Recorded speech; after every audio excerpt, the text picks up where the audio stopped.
السلام علیکم ورحمۃ اللہ وبرکاتہ۔ کیا حال چال ہے آپ سب کا؟ امید ہے آپ سب خیریت سے ہوں گے۔ آج انشاءاللہ تعالی ہم آپ صلی اللہ علیہ وسلم کی دعوت کی سنتیں دیکھیں گے کہ آپ صلی اللہ علیہ وسلم جب کسی کی دعوت کیا کرتے تھے یا کسی کے گھر دعوت پہ جایا کرتے تھے تو آپ کس طرح ان کو ڈیل کیا کرتے تھے یا وہ آپ کو کس طرح ڈیل کرتے تھے، کیونکہ آپ صلی اللہ علیہ وسلم کا جو طریقہ تھا وہ بہترین طریقہ تھا جس سے آپ ایک مہمان کو ڈیل کر سکتے ہو۔ تو آج انشاءاللہ وہ ہم اس طریقے کو دیکھیں گے کہ آپ صلی اللہ علیہ وسلم کس طرح ڈیل کیا کرتے تھے۔ تو پہلے تو یہ ہے کہ جب آپ کسی مہمان کو دعوت دو گے، جیسے کہ آپ چھوٹی ہو یا دعوت یا بڑی ہو دعوت، تو اس کا حق تو یہ بنتا ہے اس انسان کا کہ وہ اس دعوت کو قبول کرے۔ جیسے کہ دعوت کوئی بھی عام دعوت ہو سکتی ہے، کوئی بھی خاص دعوت ہو سکتی ہے۔ مثال کے طور پہ کہ کسی کو عام طریقے سے کہہ دینا کہ یار آج جو ہم کھانا کھائیں گے تم اس میں شریک ہو، جو تمہارے ساتھ کھانا کھانا، یہ ہوگی عام دعوت۔ یا کسی کو ایسے کہنا کہ یار آج ہم تمہارے لیے اسپیشل کھانا بنائیں گے، اسپیشل گوشت بنائیں گے، اسپیشل مرغی بنائیں گے، تو آپ ہمارے ساتھ آگے کھانا کھانا، ہم اسپیشلی آپ کو انوائٹ کرتے ہیں، تو یہ ہوگی خاص دعوت۔ آپ صلی اللہ علیہ وسلم نے فرمایا کہ کوئی بھی عام ہو یا خاص ہو، آپ نے اس دعوت کو قبول کرنا ہے، چھوٹی ہو یا بڑی ہو، آپ نے اس دعوت کو قبول کرنا ہے۔ اس کے ساتھ آپ صلی اللہ علیہ وسلم نے فرمایا کہ جو دعوت کا انکار کرے گا وداؤٹ اینی جینون ریزن، کسی بھی ریزن کے علاوہ، کسی بھی مسئلے کے علاوہ، اگر کوئی بھی بندہ کسی کی دعوت کا انکار کرے گا تو وہ اللہ اور اللہ کے رسول کی نافرمانی کرے گا۔ تو نافرمانی سے بچنے کے لیے آپ کو دعوت قبول کرنی پڑے گی۔ اس کے علاوہ آپ کون سی دعوتیں جو واقعی آپ جینون طریقہ کون سے کسی بھی دعوت کا انکار کرنے کا، وہ یہ بنتا ہے کہ اگر مثال کے طور پہ آپ صلی اللہ علیہ وسلم نے فرمایا کہ کسی کے گھر میں اگر کتا ہے اور تصویر ہے تو اس گھر میں رحمت کے فرشتے داخل نہیں ہوتے۔ تو اگر کسی کے گھر میں تصویر لگی ہوئی ہے تو آپ اس کو یہ کہہ سکتے ہو کہ یار میں آپ کے گھر نہیں آ سکتا کیونکہ آپ کے گھر میں تصویر لگی ہوئی ہے۔ یہ آپ صلی اللہ علیہ وسلم نے ایک مثال دی ہے کہ کون دعوت کا انکار کر سکتا ہے، اس بنیاد پہ انسان دعوت کا انکار کر سکتا ہے۔ اس کے علاوہ اگر کوئی آپ شرعاً کوئی بھی مسئلہ دیکھتے ہو کہ مثال کے طور پہ وہ آپ کو پتہ ہے کہ وہ مشہور ہے کہ وہ سارے کے سارے جوا کھیلتے ہیں گھر والے، تو وہ آپ کی دعوت کر رہے ہیں تو آپ کو شک ہے کہ یار یہ جوئے کے پیسے سے مجھے کھانا نہ کھلا رہے ہو، آپ انکار کر سکتے ہو۔ اس طرح کے جو شرعاً مسئلے ہیں نا کہ جو غلط کام آپ نے اپنی آنکھوں سے دیکھا تو آپ انکار کر سکتے ہو ان کی دعوت کا، تو یہ آپ صلی اللہ علیہ وسلم نے فرمایا کہ ایسے لوگوں کی دعوت کو آپ انکار کر سکتے ہو، نہیں تو آپ دعوت کا انکار نہیں کر سکتے۔ اس کے علاوہ آپ کو اگر مثال کے طور پہ ایک ہی دن، جیسے کہ عموماً ہمارے ساتھ رمضان میں ہوتا ہے کہ رمضان میں ایک ہی روزے کی افطاری ہمیں دو گھروں سے آ جاتی ہے کہ آپ نے آج ہمارے گھر افطاری کرنی ہے، دوسرے والا کہتا ہے آج آپ نے ہمارے گھر افطاری کرنی ہے، تو ایسی سچویشن میں آپ صلی اللہ علیہ وسلم نے فرمایا کہ تم نے وہ گھر چوز کرنا ہے دعوت کے لیے جو تمہارے گھر کے زیادہ قریب ہے۔ جو آپ کے گھر کے زیادہ قریب گھر ہوگا آپ نے اس کی دعوت پہلے ایکسیپٹ کرنی ہے، جو دور والا ہے اس کو آپ نے بعد میں رکھنا ہے کہ میں آپ کے گھر کل آ جاؤں گا یا میں پرسوں آ جاؤں گا۔ تو آپ صلی اللہ علیہ وسلم نے فرمایا کہ قریبی گھر کی دعوت کو پہلے قبول کرو۔ اس میں اگر اب مثال کے طور پہ آپ کی دعوت تھی، آپ نے کسی کی دعوت کی اور وہ انسان آنے والا ہے، تو اب آپ نے اس کی خاطرداری کس طرح کرنی ہے؟ آپ صلی اللہ علیہ وسلم نے فرمایا کہ عام چیزوں سے، عام دنوں سے، عام گھر والوں کی خدمت سے زیادہ خدمت اس کی کرنی ہے۔ نارملی جو آپ کے گھر میں کھانا نہیں پکتا وہ آپ نے اس دن پکانا ہے جس دن مہمان آپ کے گھر پہ آ رہے ہیں۔ آپ نے اپنے اہل و عیال سے زیادہ خدمت، زیادہ اچھا کھانا مہمان کے آگے پیش کر رہا ہے۔ تو جب آپ اس کے آگے کھانا پیش کر رہے ہوگے، جب وہ آپ کے گھر آ چکا ہوگا، تو آپ نے خود اس کی خدمت کرنی ہے۔ آپ صلی اللہ علیہ وسلم خود خدمت کیا کرتے تھے، نہ کہ اپنی بیوی سے یا اپنی کسی بچے سے یا کسی ساتھی سے یا کسی اور انسان سے خدمت کرواتے تھے۔ اگر آپ کے گھر میں کوئی آپ کا مہمان آیا تو آپ کا حق یہ بنتا ہے کہ آپ اس کے آگے پلیٹیں سرو کرو، آپ اس کے آگے کھانا سرو کرو، آپ اس کو کھانا ڈال کے دو، نہ کہ اپنی بیوی کو یا اپنے بچوں کو یا اپنے نوکر کو کسی کو کہ ان کے آگے کھانا سرو کرو۔ تو آپ صلی اللہ علیہ وسلم کی ایک سنت یہ ہے کہ آپ مہمان کے آگے خود کھانا سرو کیا کرتے تھے، خود ان کی خدمت کیا کرتے تھے، نہ کہ کسی اور سے کرواتے تھے۔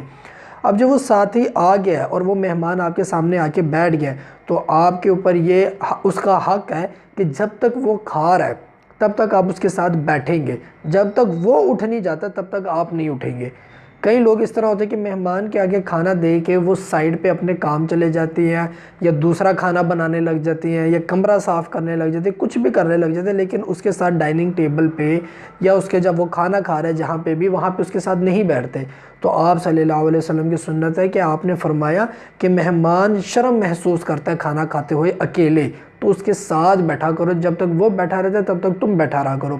تو آپ صلی اللہ علیہ وسلم کی سنت ہے کہ جب مہمان کھانا کھا رہا ہے تو اس کے ساتھ بیٹھ کر کھانا کھاؤ۔ اب ادھر ایک اور مہمان کے اوپر دو جو حق ہیں میزبان کے، وہ یہ ہیں کہ آپ صلی اللہ علیہ وسلم نے فرمایا کہ مہمان کو یہ چاہیے کہ جو اس کے سامنے صرف کر دیا گیا ہے، جو اس کے سامنے رکھ دیا گیا ہے، اس کو حقیر نہ سمجھے، اس کو یہ نہ سمجھے کہ یہ لوگوں نے میرے سامنے کیا رکھ دیا ہے، کیونکہ ایک میزبان اپنی جیب کے حساب سے بہترین کھانا تمہارے سامنے پیش کرتا ہے۔ اب وہ اس کی جیب تھی، بے شک تم اس سے اچھا کھانے والے ہو، لیکن اس نے اپنی طرف سے بہترین کھانا تمہارے سامنے سرو کیا ہے، تو تم اس کو حقیر نہ جانو، جو تمہیں دیتا ہے اس پہ بسم اللہ کر کے کھا لو۔ یہ تو ہے میزبان کا حق جو کہ مہمان نے پورا کرنا ہے۔ اس کے علاوہ آپ صلی اللہ علیہ وسلم نے مہمان کو کہا کہ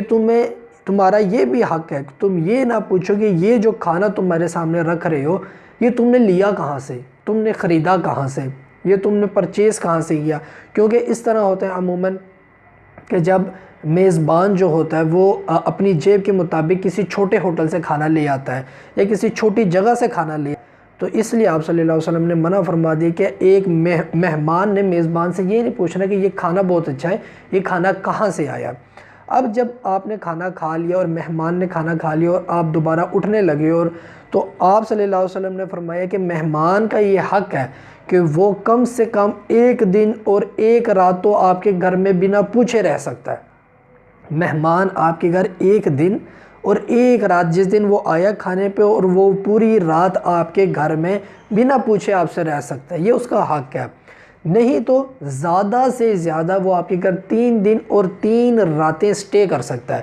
3 دن اور 3 راتیں آپ اس کو گھر سے نہیں نکال سکتے، یہ اس کا حق ہے، وہ مہمان ہے، یہ اس کو پریویلیج ہے، یہ اس کے فائدے ہیں کہ وہ مہمان ہے، اس کو جو لیبل مل چکا ہے وہ کم سے کم 3 دن اور 3 راتیں آپ کے گھر میں بنا پوچھے رہ سکتا ہے۔ اب وہ جب رہ رہا ہوگا تو مہمان کی سنتوں میں ایک سنت یہ ہے کہ آپ صلی اللہ علیہ وسلم نے فرمایا، جس کو میں ایکسپلین یہ کرتا ہوں، کہ ایک باتھ روم اور ایک کمرہ اس کو علیحدہ دے دو جہاں پہ وہ رات گزارے اور نیند پوری کرے۔ ایک کمرہ، ایک باتھ روم نہیں دے سکتے تو کم سے کم ایک کمرہ علیحدہ دے دو۔ ایک کمرہ علیحدہ نہیں دے سکتے تو کم سے کم ایک کمبل اور ایک تکیہ علیحدہ دے دو۔ ایک کمبل اور ایک تکیہ بھی علیحدہ نہیں دے سکتے، کہیں میں جانور مسئلے ہوتے، بہت زیادہ مہمان ہوتے، ایک کمبل اور ایک تکیہ بھی بہتر نہیں دے سکتے، تو اپنے رہنے جہاں پہ آپ خود سو رہے ہو، جو میزبان ہے، اپنے سونے والی جگہ سے بہتر جگہ اس کو دے دو۔ یہ سب سے چھوٹے طبقے کی خدمت ہے کہ اگر آپ اس کو کوئی فائدہ نہیں دے سکتے مہمان کو، تو کم سے کم یہ فائدہ دے دو کہ اپنے سونے والی جگہ سے اچھی جگہ اس کو دے دو کہ وہ اچھے سے آرام کرے۔ یہ اس کی خدمت میں آپ صلی اللہ علیہ وسلم نے فرمایا کہ اس کا بستر علیحدہ ہونا چاہیے۔ میں نے آپ کو ڈیٹیل میں بتا دیا کہ بستر سے کیا مراد ہے۔ تو یہ ہو گیا آپ صلی اللہ علیہ وسلم کی بستر والی سنت کہ آپ مہمان کو ایک علیحدہ بستر دیا کرتے تھے۔ اب جب وہ جانے لگے گا تو آپ صلی اللہ علیہ وسلم نے فرمایا کہ میزبان کا یہ حق بنتا ہے، اس کا فرض بنتا ہے کہ مہمان کو دروازے تک چھوڑنے جائے۔ جب مہمان کو دروازے تک چھوڑے گا اور مہمان کو الوداع کہے گا، تو اس کے ساتھ ساتھ سارے گھر کی مشکلات، سارے گھر کی تکلیفیں، سارے گھر کے جو مسئلے مسائل چل رہے ہیں وہ اس مہمان کے ساتھ گھر سے باہر چلے جائیں گے۔ یہ الٹیمیٹ فائدہ ہے مہمان نوازی کا کہ آپ کے گھر کے سارے مسئلے، آپ کے گھر کے ساری مشکلات چلی جاتی ہیں، اور آپ کو جبرائیل علیہ السلام مہمان کا کھانا لا کے دیتے ہیں۔ مہمان کا وہ جو کہتے ہیں کہ مہمان اپنا رزق ساتھ لے کے آتا ہے، تو وہ آپ صلی اللہ علیہ وسلم نے فرمایا کہ جبرائیل علیہ السلام مہمان کا کھانا ساتھ لے کے آتے ہیں اور آپ کی مشکلات کو ساتھ لے کے جاتے ہیں۔ تو جب مہمان اپنے گھر سے باہر جاتے ہیں تو وہ آپ کی ساری مشکلات کو اپنے پیروں کے تلے رونتا ہوا گھر سے باہر جاتا ہے۔ اب ایک حق ہے جو مہمان کا ہے، وہ یہ ہے کہ اگر مہمان 2 دن رات 3 دن رات اس کے اندر اگر میزبان کی کوئی حرکت اس کو پسند نہ آئی ہو، کوئی کھانا اس کا پسند نہ آیا ہو، کوئی جگہ اس کی پسند نہ آئی ہو، تو مہمان کا یہ حق بنتا ہے کہ اس کی 3 دن کے پیسے پورے کرنے کی بات یہ ہے کہ اگر اس نے 3 دن میں کوئی غلطی کی ہے تو اس کا ذکر کسی سے نہ کرے، اس کے بارے میں کسی کو نہ بتائے، اور اس کی بات کو معاف کر دے، اس کو دل سے معاف کر دے کہ یار اس بندے نے 3 دن میری اتنی خدمت کی ہے یا 1 دن اتنی میری خدمت کیا، چلو اگر ایک حرکت ایک کام اس کو یاد نہیں رہا یا اس نے صحیح نہیں کیا تو وہ جو ہے میں معاف کر دیتا ہوں، مجھے اس سے کوئی ضرورت نہیں ہے۔ اب اس میں جب مثال کے طور پہ آپ صلی اللہ علیہ وسلم نے ایک اور چیز فرمائی جو کہ پہلے بتانی چاہیے تھی کہ اگر مہمان آپ کے گھر آتا ہے تو آپ کو کوئی حق نہیں ہے کہ آپ اس سے کسی قسم کا بھی کام کرواؤ۔ آپ نے فرمایا بے وقوفی کی حد پتہ کرنی ہو تو یہ پتہ کر لو کہ انسان اپنے مہمان سے کام کروائے، تو آپ نے اپنے مہمان سے کوئی کام نہیں کروانا، چاہے اس سے پلیٹ